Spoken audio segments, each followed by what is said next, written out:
All right, so imagine this. You're walking into the office of the most powerful person in the world, right? Like the ruler of a massive empire. And you're not there to just deliver a message. You're there to give a message from, let's just say, a very, very important source. It's a high-stakes situation, to be sure. And that is the exact scenario that Moses and Aaron find themselves in right at the beginning of Exodus chapter 5. Which is what we are diving into today. Yes, we are. Moses and Aaron have just told Pharaoh, the big guy in charge in Egypt, that God has commanded him to let my people go. So if Pharaoh's being told to release all these Israelites so they can go on like a religious retreat. Yeah, basically they were instructed to go hold a feast to God in the wilderness. In the wilderness of all places. Of all places, right? I mean, can you imagine getting a message like that? And not from your boss or some politician, but from this higher power claiming to speak on behalf of the Israelites. It's a bold move, for sure. So how does Pharaoh react to this? His response is more than just a no.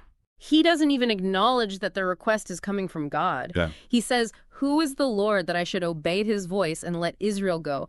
I do not know the Lord, and moreover, I will not let Israel go." Wow. Okay, so he's basically saying, I don't care who's telling you to do this, I'm not doing it. It's a power move, isn't it? Yeah. He's not only saying no, he's refusing to even recognize that their request is legitimate. Yeah. Have you ever had that happen?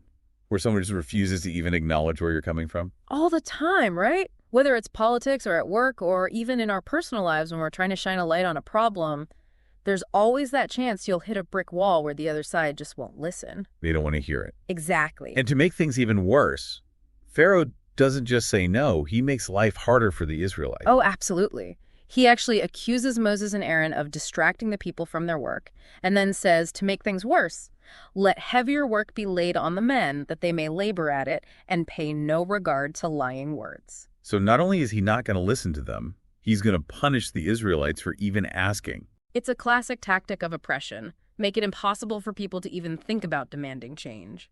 Like those stories you hear about a boss who piles on more and more work, but never gives you the resources to do it. It happens all the time, right? So this is where we start to see just how much Moses is up against. He's facing an impossible situation, it seems. He's confronting the entire system. And the system is designed to crush anyone who dares to challenge it.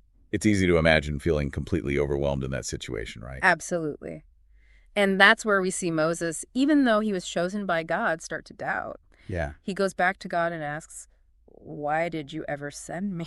He's like, this isn't what I signed up for. It's a human response, isn't it? When we're faced with huge obstacles, it's natural to question, to doubt. He's seeing his people suffer and probably blaming himself. Like I was supposed to make things better, not worse?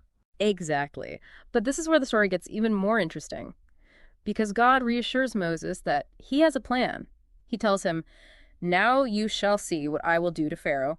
For with a strong hand he will send them out, and with a strong hand he will drive them out of his land." So God is saying, just wait, I've got this.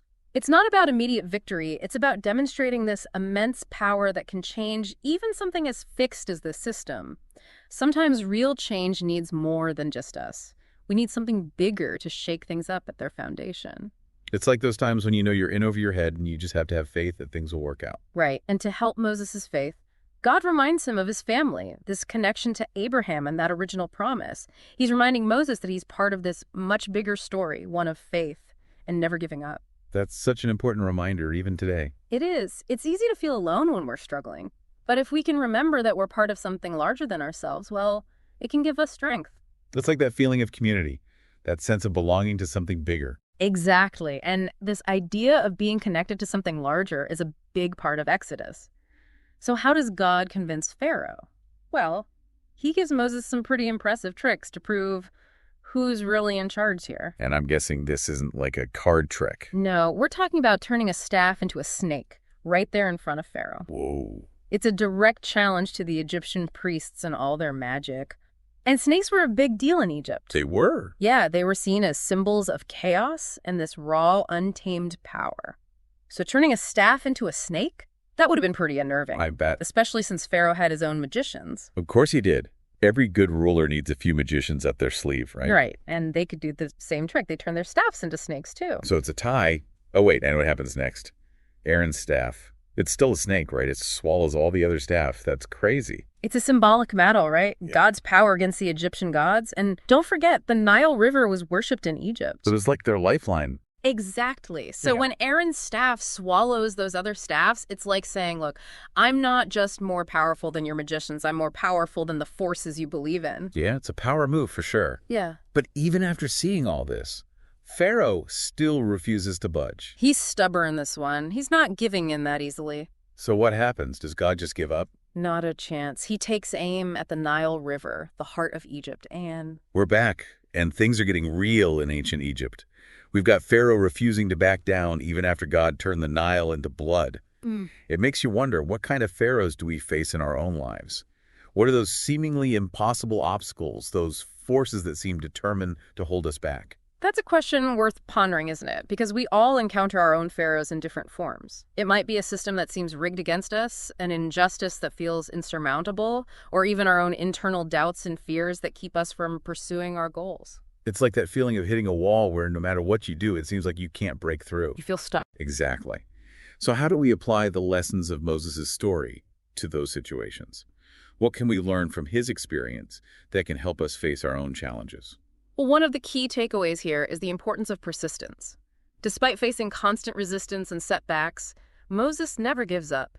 He continues to plead with Pharaoh even when it seems hopeless. He holds on to the belief that change is possible even in the face of overwhelming opposition. It's like that saying, the only way to fail is to quit. It's a good saying, but it's more than just not giving up, right? Moses also draws strength from his faith. He trusts that God has a plan even when he can't see it himself. He has faith that there's a bigger picture, something he can't see yet. Exactly. And that faith is crucial because it allows him to keep going when logic and reason might dictate otherwise.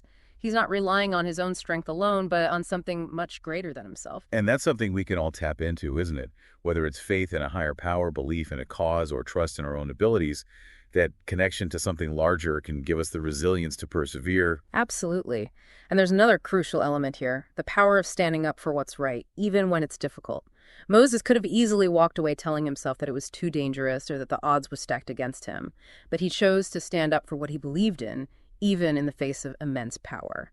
And that's a powerful message for all of us, because it reminds us that we all have a role to play in challenging injustice and fighting for a better world. It might not be easy, but it's necessary. Precisely. And these seemingly fantastical events hold profound lessons for us even today. We all face those pharaohs in our lives, those obstacles that seem impossible to overcome. But the story of Moses reminds us that persistence, faith, and a connection to something larger than ourselves are essential for overcoming challenges. So the next time you feel overwhelmed or face a daunting obstacle, remember Moses standing up to Pharaoh. Remember his unwavering belief in his mission and his trust in a power greater than himself. What staff do you have to lean on? How can you tap into the strength of something bigger than yourself to persevere? Food for thought.